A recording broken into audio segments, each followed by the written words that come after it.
The video that you're about to see is, inshallah, one of many. I hope that it can give people the ability to see themselves in expansive, beautiful light, that they're able to recognize that Allah subhanahu wa ta'ala, the light, the force that binds us all together, the most loving, the most compassionate, the truth, lives within us, manifests through each and every human being. And inshallah, these can be conversations that can share that light and help other people recognize that within themselves. I hope you enjoy. May Allah forgive us for anything that we have said wrong, anything that was harmful. May you find your mercy upon us and find compassion to listen and to be open to learn. Peace. SubhanAllah. Yeah. Thank you. Good? Yeah. Okay. That's actually how Imagine, that'd be wild. Islam, Allah subhanahu wa ta'ala, literally has been my saving grace.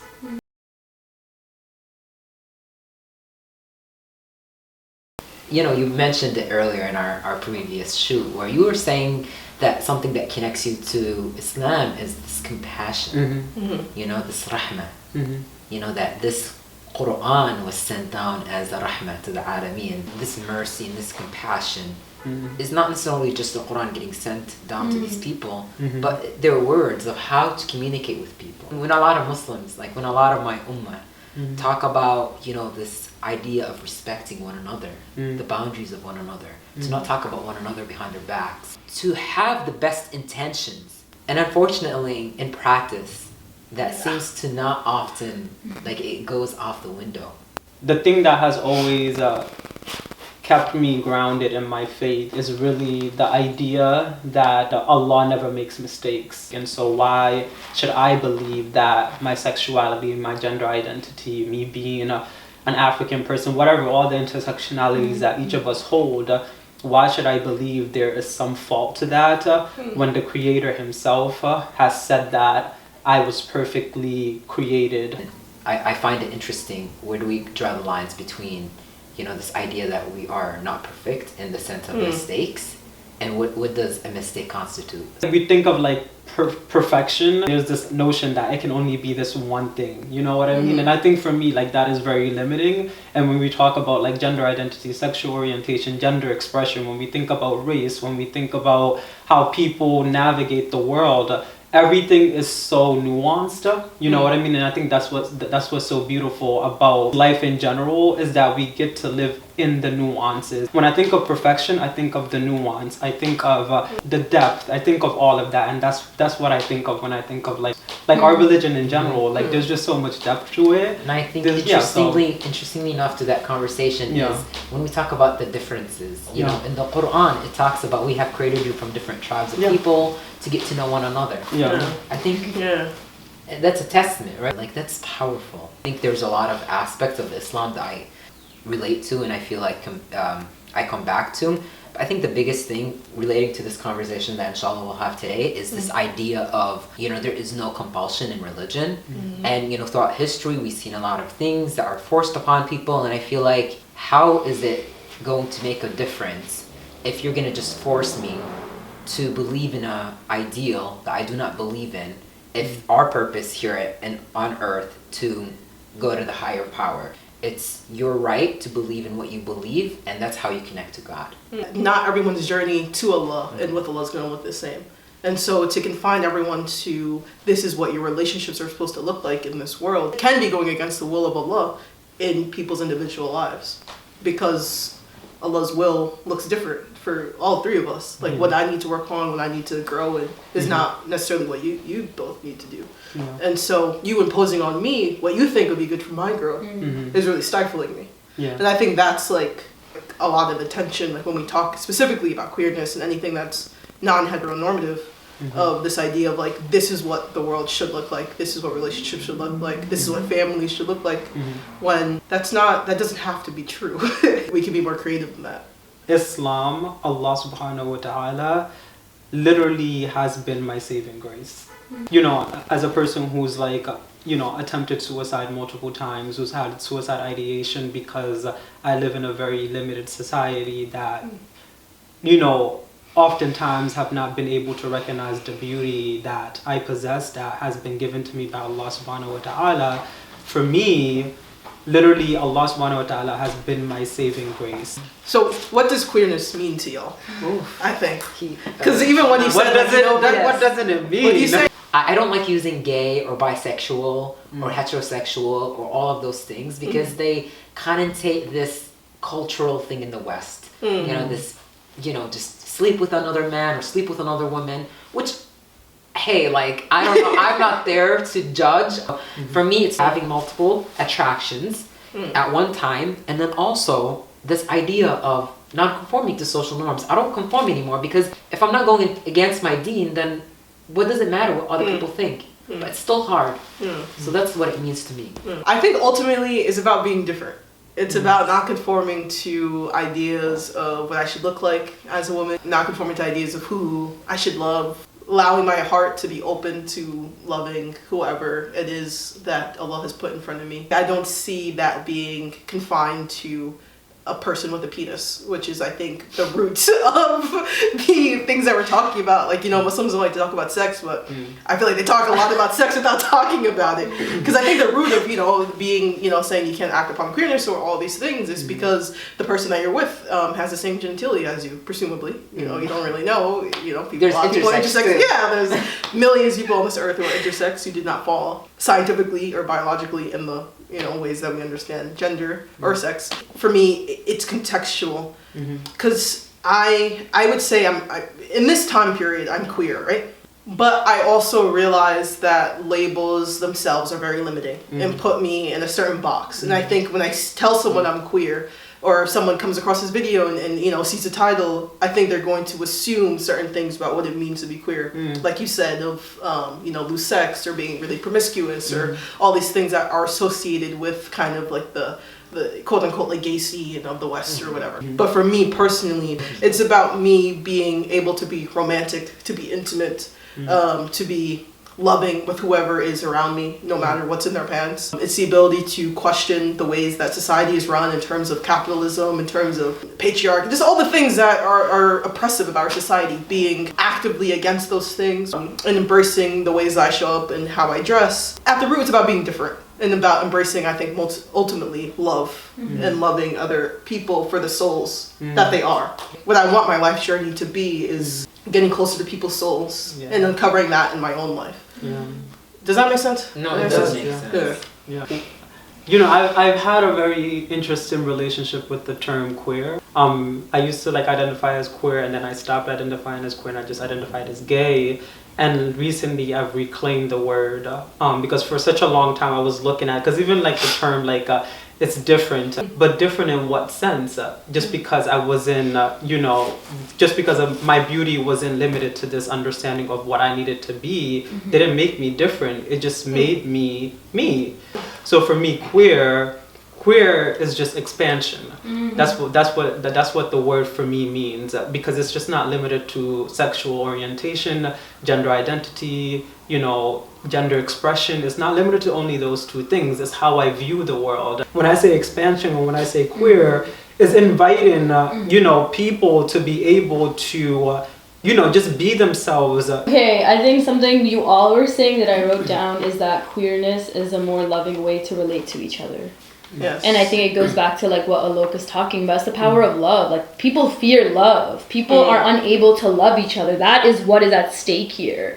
Of our people, of this ummah not being able to love me and you because we're quote unquote whatever. But we talk about love and we talk about souls and seeing your soul for this eternal, beautiful being that was breathed into existence by the one God, by the one being that put all this together, that put us all here. When I talk about that and loving that soul, how can that be wrong? Like, it just seems so like insane to me that could be construed as something devious or sinful or devilish. Like, I think construing it like that is what's harmful. Agree, disagree. I regularly go to the mosque. Disagree. Somewhat agree. Somehow agree.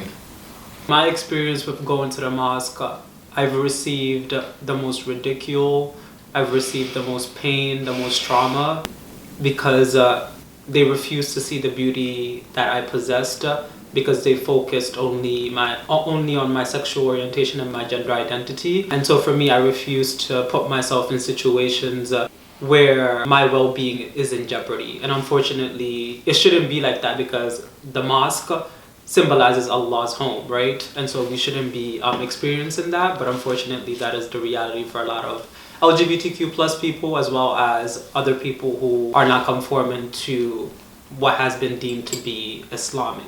I think going to a mosque as a woman is very hard, because most of the time women are either there isn't a space for us, or the space is like put in a corner behind a curtain or in a separate room. It just feels like an unwelcoming space. I don't feel respected going into a masjid where I can't go through the front door and sit wherever I want to sit and pray next to whoever I want to pray next to. As a person who grew up in a heterosexual, very conservative community, it was just like, for me, how can I be embracive of the other, particularly me? And every single time I go to the mosque, they always, when it comes to this LGBT aspect, they always talk about it in this demonizing way. And I was like, this is not how you should approach the conversation. You should approach the conversation from an open heart to explain that it's happening to our kids, but in the way that makes it more welcoming, makes it more of a conversation rather than brutalizing instead of making it look negative. Agree, disagree.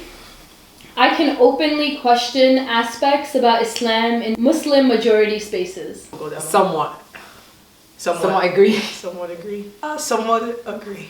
I would say agree.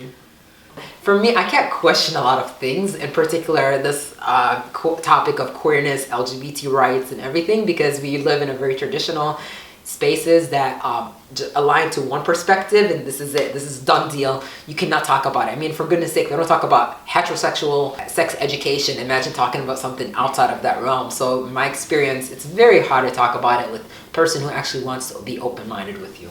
I want to switch. I would agree, actually, because I think I can do that. I think it just can take a lot of effort and energy, but I do feel like capable to be able to question aspects about Islam or how people practice in whatever space I'm in. Me, as the person that I am, I should not be alive.